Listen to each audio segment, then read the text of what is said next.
오늘의 주요 뉴스입니다. 서울대 의대 교수들이 집단 휴진에 들어간 가운데 화요일부터는 동네 의원부터 대학병원까지 휴진에 돌입합니다. 정부는 집단 휴진으로 병원에 손해가 발생하면 의사에게 구상권을 청구하는 방안을 검토하는 한편 응급 환자를 위해 문을 연 병의원들을 알려주는 콜센터와 포털 안내에 나섰습니다. 도마뱀이 위급 상황에서 꼬리를 자르고 도망가는 것처럼 지진이 일어나면 건물 일부만을 무너뜨려 전체 붕괴를 막는 내진 기술이 개발됐습니다. 실증 실험에서 2층 높이 콘크리트 건물의 완전 붕괴를 막는 데 성공했습니다. 지난달 대규모 산사태가 일어났던 파푸아뉴기니에서 사고 한 달이 되어가도록 피해 집계나 원인 규명이 명확히 이뤄지지 않고 있습니다. 이번 산사태로 2,000명이 넘게 매몰됐다는 주장도 있지만 집계가 부정확하다는 시각도 만만치 않고 정부는 기후변화를 원인으로 꼽았지만 난개발이 원인이라는 목소리도 나옵니다. 우수한 인재를 이공계로 유인하려면 과학 문학이나 영상 콘텐츠를 늘리는 방식으로 과학 문화를 정착시켜야 한다는 목소리가 나왔습니다. 정부는 현장 의견을 모아 과학기술 인재 육성 계획을 수립하고 다음 달쯤 인재 양성 전략 회의에 상정할 방침입니다.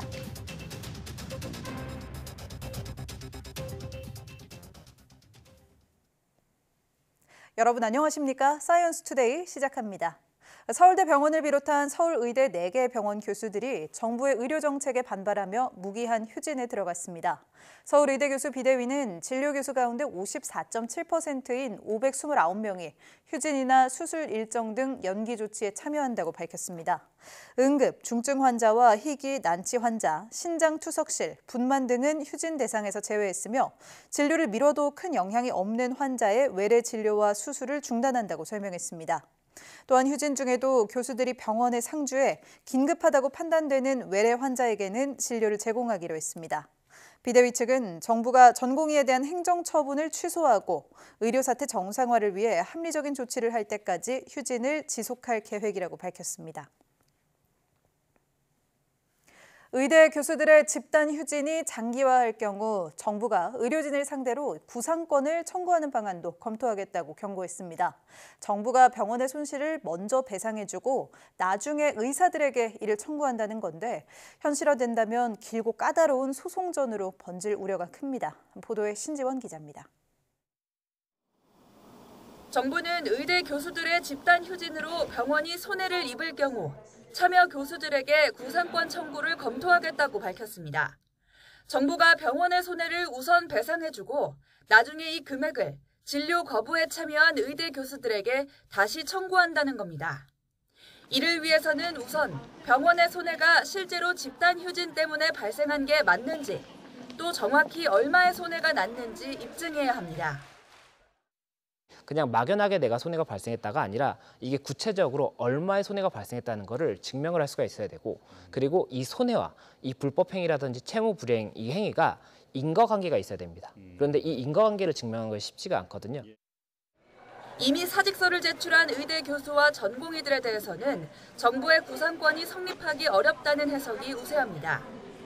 특히 단순 진료 거부가 아닌 연차 휴가 방식으로 진료 축소나 휴진에 참여하면 병원 손실의 직접 원인으로 보기가 더 어렵습니다. 사직원 내지는 휴가원에 따라서 휴진이 이루어졌을 경우에 그거는 사실 이제 근로자의 어떤 정당한 권리 행사라고 볼 수가 있습니다. 그렇다면은 불법 행위가 이제 성립하지 않기 때문에 구상권 청구는 굉장히 어려울 거고. 또 전공의는 진료 보조 역할에 그치고 개원의는 스스로 운영하는 병원의 손해를 감수하고 휴진에 나서는 만큼 손해배상이나 구상권 청구 대상으로 보기는 어려울 수도 있다는 관측입니다. YTN 신지원입니다.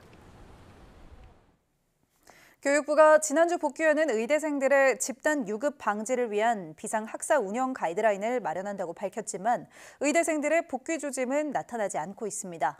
교육부 신민철 인재정책기획관은 17일 브리핑에서 현재로서는 복귀 동향이 파악되지 않는다며 데드라인이 정해져 있지는 않지만 학생 복귀를 위해 최대한 노력할 것이라고 밝혔습니다.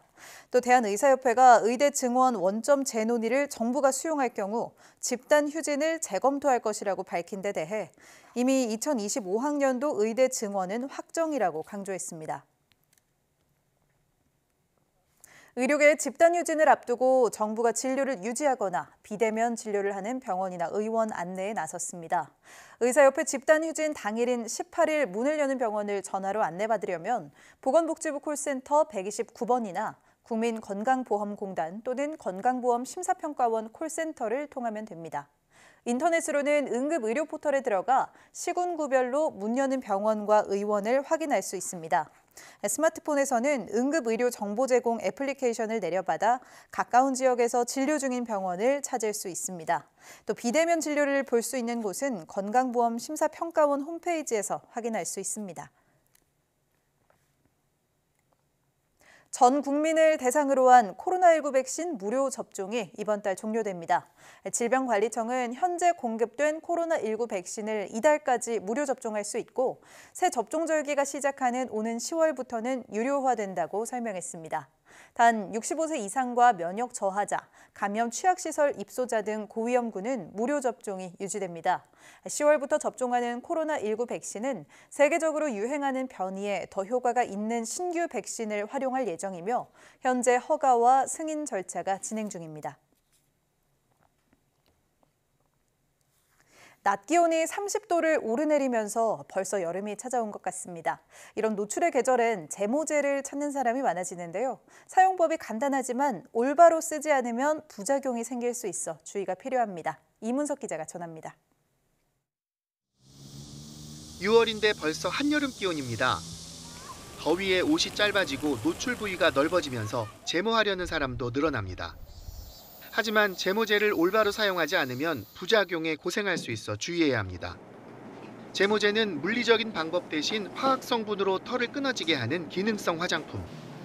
따라서 사용 전에 제모제 성분이 나에게 맞는지 반드시 피부 접촉 검사를 해봐야 합니다. 사용법에 맞춰 극소량을 제모하려는 부위에 써보고 하루 정도 발진 같은 이상 반응이 없는지 확인하는 겁니다. 특히 눈 주위는 점막 손상 우려가 있어 사용 금물입니다. 제모제 사용 전후론 비누나 땀 발생 억제제, 향수를 쓰지 말고 햇빛 노출도 주의해야 합니다. 제모제를 사용하게 되면 피부가 예민해진 상태이기 때문에 피부 자극을 더 높이는 제품을 사용하거나 광과민성을 일으키는 햇빛 노출은 피하는 것이 좋습니다. 같은 이유로 털이 깨끗이 제거되지 않았더라도 하루나 이틀 시간을 두고 재사용하는 게 좋습니다. 또 호르몬 변화에 따라 부작용이 발생할 수 있어서 생리 전후나 출산 전후엔 사용을 삼가라고 전문가는 조언했습니다. YTN 이문석입니다. 최근 밥을 먹지 않고 일정 기간 물만 마시는 물단식 다이어트가 유행하고 있습니다. 단기간에 살을 뺄 수 있다는 건데 엄청난 부작용을 불러올 수 있는 데다 장기적으로는 살 빼기 어려운 체질이 될 수도 있다고 합니다. 김주영 기자가 보도합니다. 물을 제외한 음식을 먹거나 마시지 않고 체중을 줄이는 물단식 다이어트. 유명 연예인이 방송에서 물단식 다이어트를 하고 있다고 말한 뒤 젊은 층을 중심으로 유행을 탔습니다. 사실 음식을 전혀 먹지 않는다는 점에서 일반적인 단식과 다를 것이 없습니다. 수분 등이 빠져나가며 잠시 체중이 줄어드는 것인데 우리가 빼고 싶었던 체지방만 주는 것은 아닙니다. 에너지 소비와 직결된 근육량은 물론 기초 대사량까지 감소하게 되면서 궁극적으로는 살 빼기 어려운 체질로 바뀔 수 있습니다. 대체로 이 단식이나 다이어트 횟수가 많아질수록 이러한 기초 대사량의 감소가 훨씬 더 심해지기 때문에 젊은 나이부터 점점 더 살이 빠지지 않는 체질로 바뀔 수 있습니다. 더 큰 문제는 엄청난 부작용입니다. 영양소 균형이 깨지면서 전해질 불균형을 낳게 되고 장기적으로는 빈혈, 골다공증, 뇌기능 저하 등으로 연결될 수 있습니다. 성인보다 권장 섭취 열량 기준이 높은 청소년들에게는 악영향이 더 클 수 있습니다. 청소년 같은 경우 특히 섭식장애, 즉 거식증이나 폭식증으로 이어질 수 있습니다. 특히 땀을 많이 흘리는 여름엔 물 단식의 부작용이 단 하루 만에 극대화될 수 있는 만큼 주의가 필요합니다.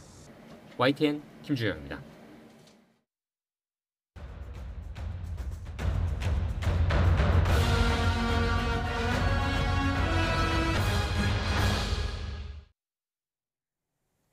네, 기후 재난의 최전선을 들여다보는 지구의 맥박. 오늘은 산사태가 난 파푸아 뉴기니로 갑니다. 비 내리던 밤 뒷산이 통째로 무너지며 수많은 마을 주민들이 잠을 자다 숨졌습니다. 2천여 명이라는 사망자 통계도 산사태의 원인도 여전히 의혹투성입니다. 보도에 장하영 기자입니다. 적도 근처 파푸아 뉴기니. 지난달 24일 밤 산 한쪽이 통째로 무너져 6개 마을이 쓸려 내려간 곳입니다. 600m 길이, 축구 경기장 12배 면적입니다. 잠든 주민들 머리 위 100m 높이 산이 갑자기 무너지며 덮친 겁니다. 주민들은 경사가 비교적 완만한 도로 주변부에 모여 살고 있던 걸로 추정되는데 파푸아뉴기니 정부는 이번 산사태로 2,000명이 넘게 매몰됐다고 주장했습니다. 축구 경기장에 평소보다 7배 넘는 선수가 모여 있는 수준의 밀도입니다. 하지만 매몰자가 2,000명이 아니라 670여 명이라는 분석, 애초에 집계가 불가능하다는 의견도 있습니다. 실제 인구가 공식 인구의 2배라는 조사가 나왔을 정도로 정부 통계가 부정확하기 때문입니다. Estimated 670, but this could be an overstatement or even an understatement. Because it's impossible, frankly speaking, in Papua New Guinea, it's very difficult to get accurate statistics. 피해 규모만큼이나 산이 왜 무너졌는지도 정확히 알 수 없습니다. 당국은 기후위기로 인한 폭우를 직접적인 원인으로 꼽습니다. 이미 강우량 세계 3위인 파푸아 뉴기니는 최근 들어 더 잦아진 집중호우로 고통받고 있습니다. 하지만 전문가들은 2023년 위성사진에 포착된 작은 상처를 주목합니다. 수년 전부터 산사태 징후가 있었다며 난개발 없이는 이 정도 규모의 참사가 일어나기 힘들다는 분석도 나옵니다. 안반은요, 그냥은 안 무너져요. 그 밑에 조금만 건드리더라도 얘는 무너질 수밖에 있는 조건인데, 근데 이게 밑에 점토층 된 단층을 건드렸지, 분명히 건드렸거든요. 저렇게 대규모로 안반이 무너질 때는 손으로 땅을 파 수습한 시신은 고작 9구. 추가 산사태와 전염병 우려로 정부가 사고 12일 만에 매몰 지역 출입을 막으면서 사람도 의혹도 영원히 산에 묻히게 됐습니다.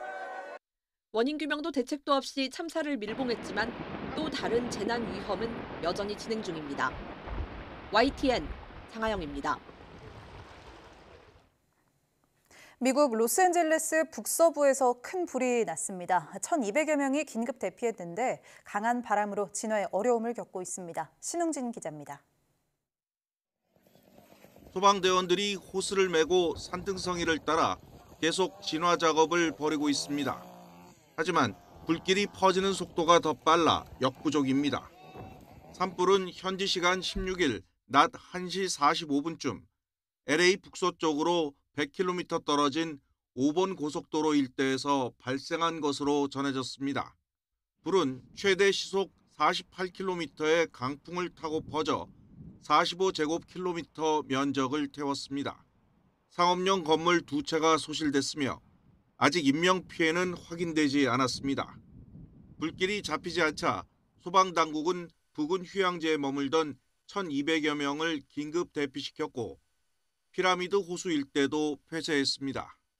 The professional firefighters that you see here today are ready to respond. They're the most highly trained firefighters in the nation. 정확한 화재 원인은 아직 파악되지 않았습니다. 미 기상청은 이 지역의 고온 건조한 날씨가 화재 위험을 높이고 있다고 경고해 왔습니다. 이 일대의 기온은 34도 넘게 올랐으며 습도는 10%대에 불과했습니다. 최근 미 중남부와 서부 내륙은 고기압이 강한 세력을 유지하면서 뜨거운 공기를 가두는 열돔 현상으로 폭염을 겪고 있습니다. The unique and very dynamic weather patterns, the proximity to the ocean, our large desert, and that steep mountain system, and the Santa Ana winds adds a whole nother level of dynamic to the fire environment. 소방 당국은 헬기 등을 동원해 화재 진압을 하고 있지만 계속되는 강풍에 좀처럼 진전을 보지 못하고 있습니다. YTN 신웅진입니다.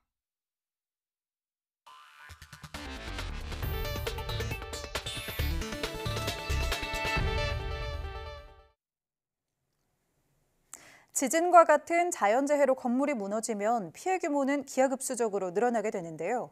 마치 도마뱀이 꼬리를 자르고 도망가듯 건물의 일부만 무너뜨려 전체 붕괴를 막고 피해를 최소화하는 새로운 내진 설계 공법이 개발됐습니다. 보도에 양회영 기자입니다. 규모 7 이상의 강진에 10층짜리 건물이 무너질 듯 기울어집니다. 내진 설계 덕분에 완전 붕괴는 막을 수 있었습니다. 하지만 기울어진 건물은 본진보다 약한 여진에 결국 무너져 버렸습니다. 一个叫做富凯饭店，一个叫做统帅大楼。没想到就在这一刻的天摇地动的时候，瞬间的又再度的发生崩塌。 내진 설계는 구조물 사이의 연결을 촘촘히 하고 하중을 분산시켜 초기 충격과 붕괴를 견디게 하는 방식입니다. 균열이나 파손, 작은 규모의 붕괴에는 효과적이지만 대규모 붕괴가 일어나거나 추가 충격이 가해지면 오히려 건물 전체로 연쇄 붕괴가 일어납니다. 스페인 연구팀이 건물 붕괴 시 피해를 최대한 줄일 수 있는 새로운 내진 설계 공법을 개발했습니다. 지진 등 재난 상황에서 건물이 충격을 받으면 가장 처음 흔들리는 연결 부위를 빨리 무너뜨려 붕괴 전파를 끊어내는 방식입니다. 마치 도마뱀이 위협을 느낄 때 꼬리를 자르고 도망치듯이 일부분을 포기하고 전체 붕괴를 막는 겁니다. 연구팀은 2층 높이의 조립식 콘크리트 건물을 짓고 개발한 내진 설계법을 검증한 결과 모서리 기둥을 제거하자 하중 경로를 따라 일부분만 무너지고 다른 부분은 무너지지 않아 건물 전체 붕괴를 막는 데 성공했습니다. Fijémonos que aquí, ante el fallo debido a la onda expansiva en las fachadas, pues provocó colapso de edificios completos. En el caso que planteamos, la segmentación lo que haría sería absorber la energía de la explosión, fallaría una parte del edificio, pero no afectaría al resto. 연구팀은 철근 콘크리트 구조물에서도 개발한 내진 설계 공법을 적용할 수 있을지 확인할 예정입니다. 이번 연구 결과는 세계적 국제학술지 네이처 표지에 실렸는데 토목 건축 분야 연구 성과가 표지에 실린 건 이번이 처음입니다. YTN 사이언스 양우영입니다. 박성익 한국전자통신연구원 박사가 북미 디지털 방송 표준화 기구로부터 ATSC 리처 메달을 받았습니다. ATSC 리처 메달은 20년 동안 기구를 이끌었던 전임 회장인 마크 리처의 이름을 딴 메달로 박 박사는 ATSC 3.0 기술의 브라질, 인도 표준화, 계층 분할 다중화 기술 개방 공로를 만장일치로 인정받아 수상자에 선정됐습니다. 카이스트 이광형 총장이 캐나다 몬트리올 대학교의 명예 박사학위를 받았습니다. 이 총장은 컴퓨터 과학, 생물학, 나노기술 등을 종합한 다학제적 접근법을 개척한 공로를 인정받아 몬트리올 대학교 명예 박사학위 수여자로 선정됐습니다. 카이스트는 이번 명예 박사학위 수여에 대해 캐나다 최대의 공학교육 및 연구기관 중 하나인 폴리테크니크 몬트리올의 추천을 통해 이뤄졌다고 설명했습니다. 과학하면 다소 딱딱하고 지루한 이미지가 떠오르기도 하죠. 이런 관념에서 벗어난 아주 특별한 토크 콘서트가 열렸습니다. 과학의 재미와 가치를 추구하는 사람들의 이야기, 박나연 기자가 전합니다.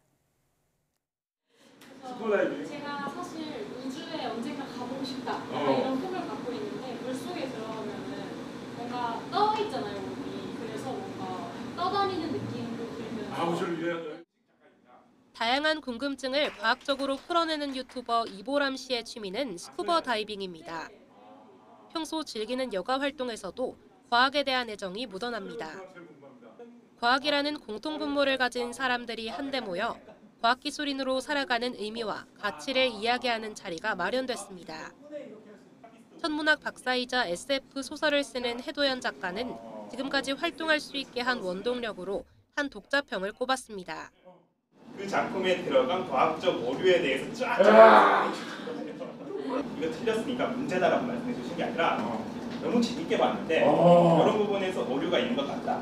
내가 실수한 것도 이렇게 이제 잘 감싸 주시니까 글 쓸 용기가 나.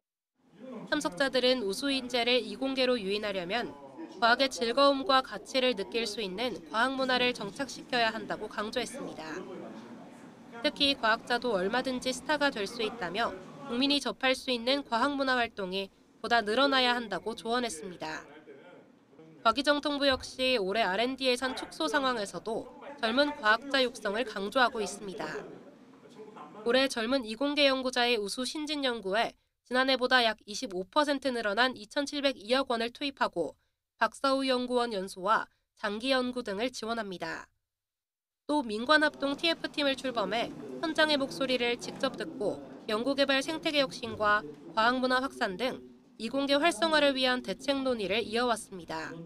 우수한 인력들이 이공계로 진입을 해서 여기서 성장해 나갈 수 있는 그런 좋은 환경을 조성을 하고, 그리고 그들이 직업 시장에 나가서 직업적인 보람을 느낄 수 있도록 그런 어떤 사회적인 어떤 분위기를 조성하는 것이.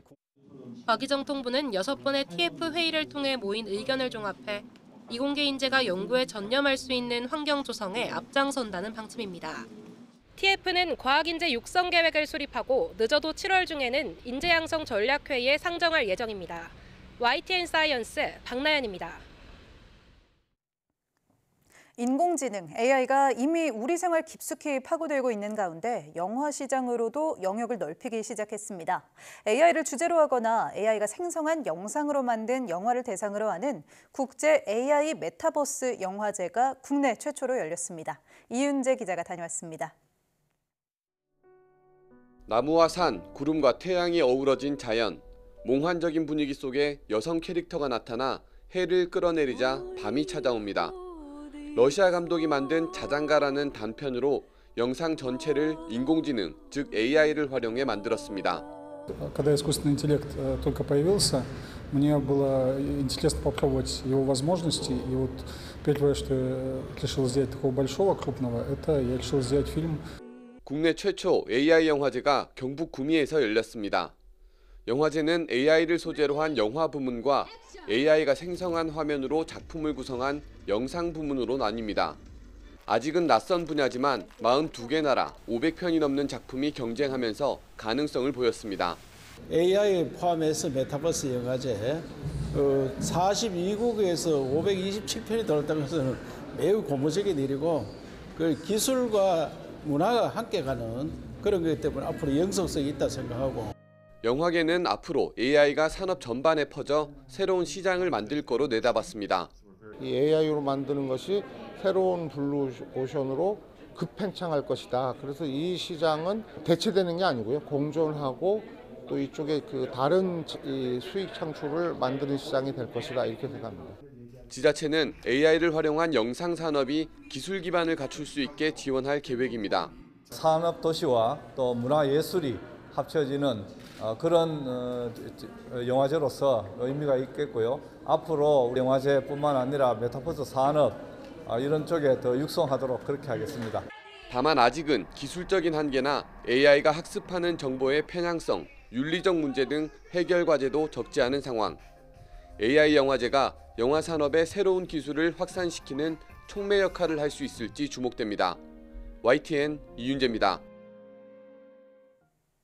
인공지능, AI의 발전으로 기존 사이버 보안 시스템에 대한 공격이 더 정교해지고 데이터 수집으로 인한 사생활 침해 문제도 심화할 것이라는 우려가 나왔습니다.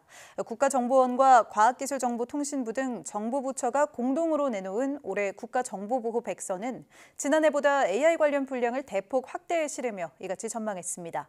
머신러닝 기술을 활용해 보안 시스템을 우회할 것이라는 점, 또 개인 데이터를 무분별하게 수집해 사이버 공격에 사용할 수 있다는 점을 지적했습니다. 백서는 또 생성형 AI의 소프트웨어 공급망이 공격 대상이 되고 있다며 오픈소스 코드와 클라우드 서비스의 취약점을 이용한 공격이 있을 수 있다고 내다봤습니다.